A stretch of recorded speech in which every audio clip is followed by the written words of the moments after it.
Good afternoon mga guys. Papasalamat lang ako sa inyo sa suporta nyo sa akin. Lalo sa kalagayan ko. Salamat sa mga suggest nyo, sa mga opinion nyo na ito nga dahil sa naramdaman ko. Thank you lalo sa mga kapatid ko, sa mga kaibigan ko. Salamat lalo lang sa aking mga anak na magbuong tulong sa gawain. Kaya nga hindi nga ako makagawa. Kaya mahirap talaga pag walang pera. Ito yung gawa-gawa natin ng instrument. Gawa-gawa natin ng instrument. Ayan, ilagay ko ng tuba. Ngayon, nilagyan ko na naman ng tawag ito. Tawag ito. Ewan ko ano to. Basta nilagyan ko na yung pagka napagod, dinalagyan nito. Kaya maraming salamat sa inyo. Kung may pera na din, nagpa-check up na ako para siyempre kahit paano maghanap tayo ng paraan para kahit paano pagaling. Okay naman na ang nakakatayo lang ako mag-isa. Hindi naman ako na alalayan. Kaya lang hindi ko pinipwersa pa kasi nga ayaw kong mabugbog kasi ibis 2 araw na lang tiis ko, baka abot pa ng 1 linggo dahil pinipwersa ako na paglakad. Unti-unti lang, babangon ako mag-isa, malapit sa CR lang, yun lang ako na bumabangon mag-isa. Kaya maraming salamat sa mga opinion nyo, mga suggestion sa mga gamot. Kahit paano nakapag ako. Pero siguro mga 3 days to 2 days maka-schedule, makahingi na ako ng schedule sa management. Saka sa management, pasensya na ako kayo na hindi ako masakit ng pakaw eh.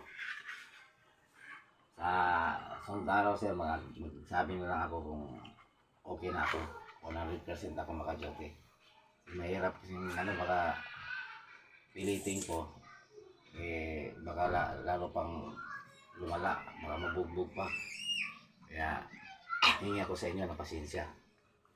Ito nga dito sa bahay, marami pa nga akong gawain tutusin kasi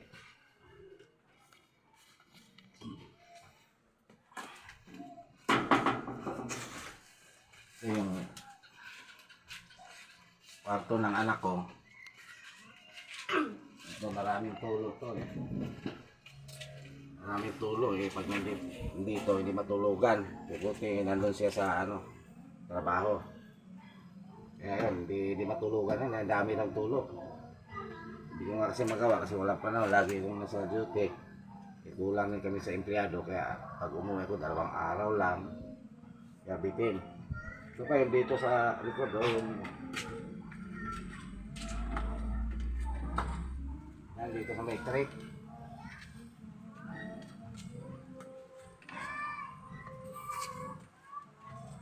Dati ko na itong ginawa ito mga trick. Bumagsak ang pader nito. Dati kasi itong babuyan inupahan namin kasama ko sa upa.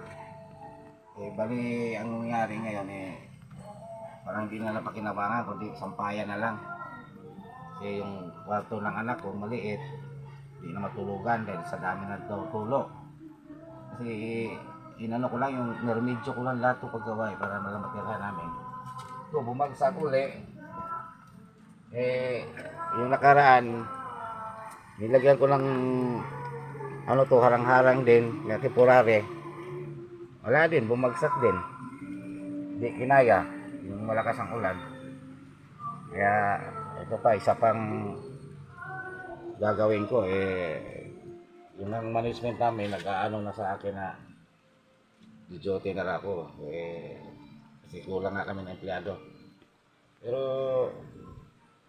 siguro magating na panahon na marami na kami empleyado, magawa ko siguro to kasi kawawa niya bali ang mapagkinabangan lang namin ngayon yung tinutulugan ng yung kwarto lang na doon yung CR doon lang sa Doon na yung CR. Ito pa nga yung mga ano.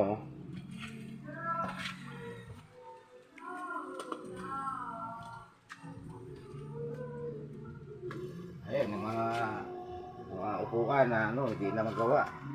Yung upuan lang ano yan, yung sa papag. Kaya yung papag namin nasa baba na, di na rin ano kasi wala, hindi ko nga magawa. Yung lamisa namin plastic, di na mailagay. Kasi nga, magulo nga doon. Magulo ang ano, hindi ko pa magawa. Kaya yan, ang ano, pinaka pakinabang na lang ano, sampayan. Kasi hindi naman ano. Meron din kami sampayan sa labas. Yan. Ito lang sa sampayan. Sa labas namin, dami nga na basura. Dahil walang mga lalaking magtapon. Yung panganay ko, nagtrabaho nga. Sila lang dito mga bata sa bahay. Kaya marami pang ano, kung magkaroon ako ng time na mahabang bakasyon ko dito sa bahay, magawa ko ito. Sa ngayon kasi kulang pa kami ng empleyado. Yun lang po, salamat po sa inyong pag-unawa. Thank you sa mga pumapalo sa akin. Thank you very much. Have a nice day.